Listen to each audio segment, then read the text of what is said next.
InfoWarsNews.com today. Become a member, share your membership, and help take the InfoWar to the next level.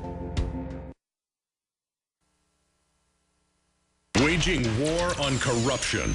Alex Jones on the GCN Radio Network.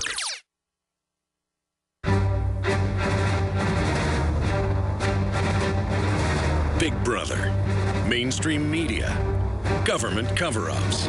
You want answers? Well, so does he. He's Alex Jones on the GCN Radio Network.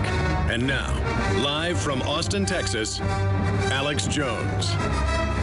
All right, final segment with Lord Monckton. We'll give you his website here in a moment. You've got the floor, sir, in the 5 minutes we have. Thanks for staying over. I want any other attacks they're involved in we should know about, their latest scams, and then any other solutions. Lord Monckton. Right. First thing is we're now going to fight back. We're going to fight back in an organized way. We're going to make absolutely sure that these people know that if they are ever dishonest in what they do, we will have them prosecuted for it. And in the United Kingdom, we still have the freedom to mount a private prosecution even when the corrupt institutions of the state refuse to do so. I'm actually quietly involved in a case at the moment, and because I'm involved in it, I'm not going to give too many details, except to say that it involves a researcher at a university who contributed to a scientific paper whose results he flagrantly misrepresented in a manner where he could not but have realized he was misrepresenting it. It was deliberate.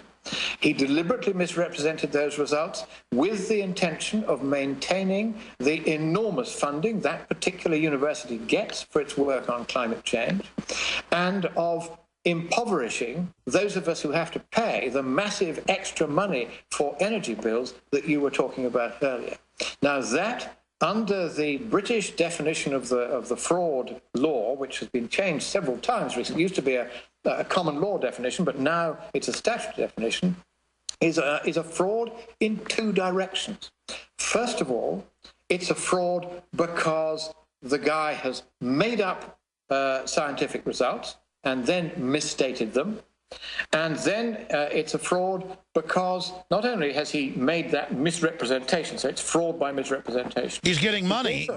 But it's also fraud. Well, he himself probably isn't making any more money by perpetrating the fraud than he would otherwise. The point is he's causing losses to taxpayers. And under the British definition, if you cause a loss to somebody else, even if you don't expect to benefit from it yourself, that is still a fraud. And so it's a fraud also by abuse of public trust. Scientists are paid a lot of money to present their results fairly. That doesn't mean they're always going to get things right. But it does mean that if they get a result, they present that result accurately, and they do not present... People in the professional class are held to a higher standard. And they are indeed. Under the new law, that is the case. Now, the first step I have taken is to give the university the chance, I'm not going to name it, the chance to sort its act out. And in the end, it worked its way all the way up to the Vice-Chancellor, who refused to take action. He is now in the frame for fraud, as is his university, as is the researcher who caused the trouble in the first place, as are the three professors who were involved in hearing the misconduct case and finding in favor of the student who was concerned when the evidence against that person was overwhelming. All of them are now facing jail for fraud. So you're saying the way to go after him is get on the offense. I agree. In the 1 minute we've got left. Absolutely that. And so the paperwork has gone to the Serious Fraud Office. It's looking at it at the moment. My legal advisors who are handling this for me have said that the likelihood is that they won't want to deal with it because it doesn't fit into their usual way of doing things, nor will the local police in the county concerned, which again I won't name. But the moment they have actually said no to us, I am then free, as you are not in the United States, to walk into any court in England and Wales, any magistrate, and say, here's the evidence. I say that a crime has been committed. I have tried to get the public authorities to do something about it, and they won't. Please will you, exercising your powers under Section 1 of the Justice and the Peace Act 1361, order them to investigate, or, in the alternative, allow me to prosecute. and then I can prosecute directly myself. And that's what I'm now going to do.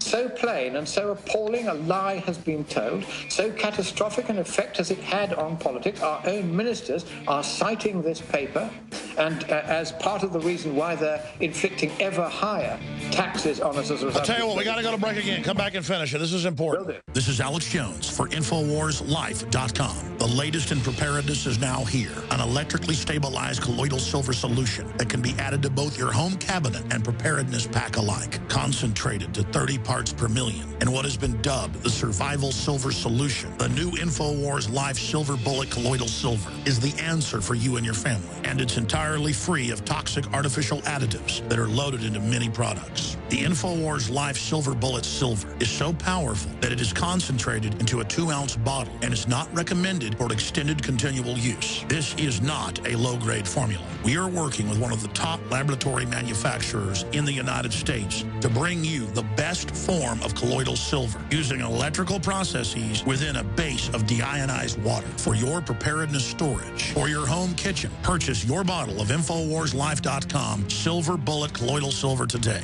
and find other amazing supplements at InfoWarsLife.com. A chemical spill contaminating the water supply in 9 West Virginia counties. This year alone, over 300,000 people in West Virginia had their drinking water contaminated. What are the health effects of having these drugs in our drinking water? It's forced medical treatment without the consent of residents. My friends, water filtration is one of the most basic actions you can take to protect you and your family from the harmful toxins and heavy metals in your tap water. On average, the county says it sprays with the glyphosate at least once a week. Few filters cut out the glyphosate that is found in water supplies worldwide. Remove pesticides, herbicides, chloramines, hydrofluorosilicic acid, sodium hexafluorosilicate. Fluoride, it is in tea, it's in coffee, it's in water, it's in bread, it's in toothpaste. It is our responsibility to protect our families. The establishment's not going to do it. It's time to take action. It's time to filter our water. Visit InfoWarsStore.com and use promo code WATER to get 10% off their entire family of incredible products. Or call toll-free 888-253-3139. Hi, folks. Alex Jones here with some important information. I want to tell you about Matt Redhawk and his team of patriots over at My Patriot Supply. Several years ago, Matt was sitting in his 2-bedroom apartment, frustrated with the direction this country was headed and the charlatans willing to sell us out for a quick buck. Deciding to take action, a company run by patriots for patriots was born. My Patriot Supply has never taken a loan or accepted outside funding. They now operate 2 distribution facilities and employ over 50 hardworking American men and women. It is rare to find companies who practice what they preach. And that's why I stock my pantry with high-quality storable foods from My Patriot Supply. Go to mypatriotsupply.com/Alex today for special offers on emergency food storage or call their preparedness specialist at 866-229-0927. That's 866-229-0927. Do business with someone who shares your values. mypatriotsupply.com/Alex. We want your soul.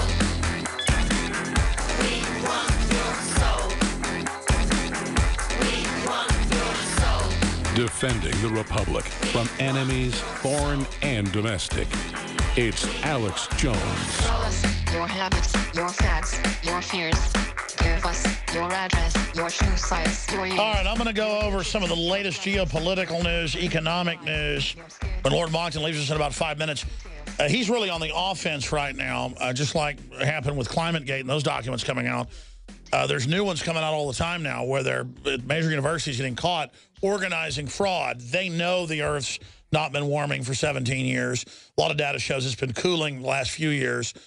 But regardless, folks, I don't romanticize the oil companies. I don't romanticize any of this. Most of the big oil companies like BP and Dutch Roll Shell, I see them funding all the environmental ads. So they basically are working with this. This has been the decided program. I get zero money from any corporation or petrol group, and any time I talk about our coal power plants being shut down, you must work for them. Well, actually, coal is generally diametrically opposed to oil because coal's even cheaper than oil. Our power prices are exploding. Same thing in England.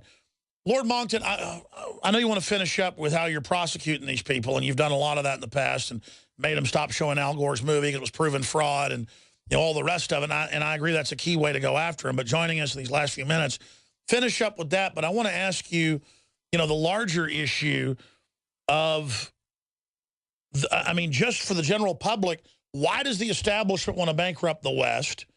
Why are they moving everything to China and India? Nothing against China and India, but I mean, they won't even have a market to sell to soon at the level of economic downturn. I mean, I go to the mall.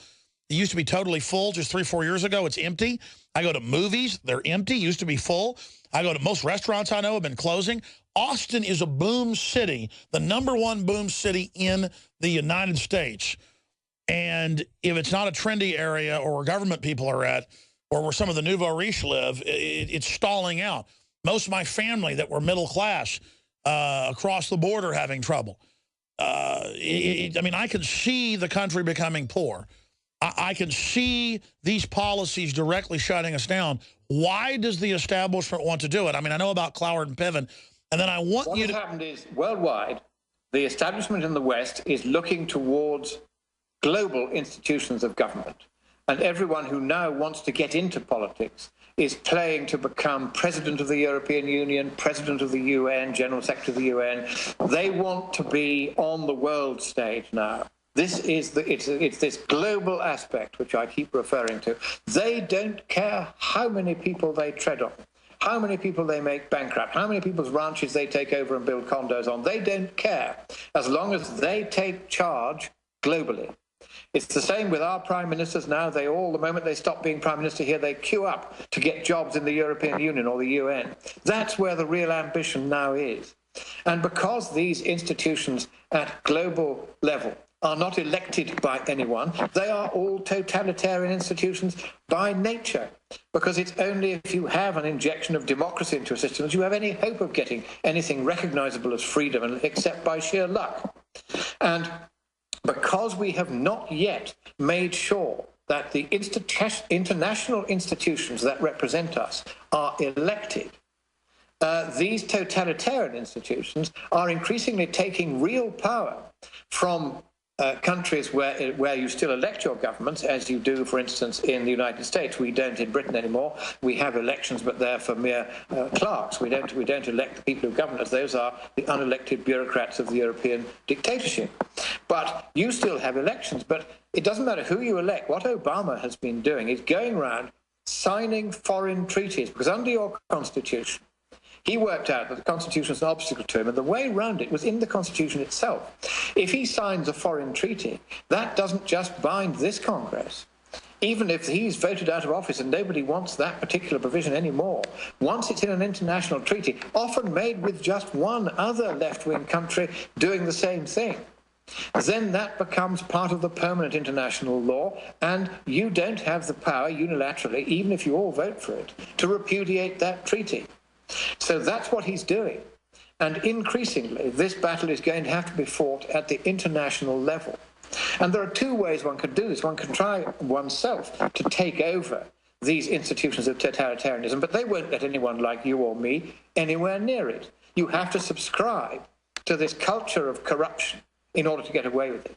What we're going to have to do, Alex, it's very ambitious, I'm just beginning to work it out now with my friend, is to establish parallel, independent, democratically elected institutions, a new United Nations that is elected, a new World Bank that is elected, so that no longer will these old totalitarian institutions have any money, any power, any standing, or any right to interfere in how we live. We're going to need a new constitution of freedom internationally, not just in individual states. It's desirable there too, but internationally. We now have to club together in a way that, as we were saying at the outset, we do not, as individualists, naturally do. And so I'm proposing to found an institute. It's just going to be called Freedom. And it's going to be open to anyone in the world who subscribes to democratic principles of government, so that the power resides firmly, as it does in the United States Constitution, at least in theory, in the hands not of the government, but of the people, who can make and unmake governments at will. That's what we're going to have to do, and we're going to have to do it quite fast, because freedom is dying very rapidly. Your Republican Party is not fighting for it. The Conservative Party here has abandoned it, which is why today the United Kingdom Independence Party is about to become the largest British party in the European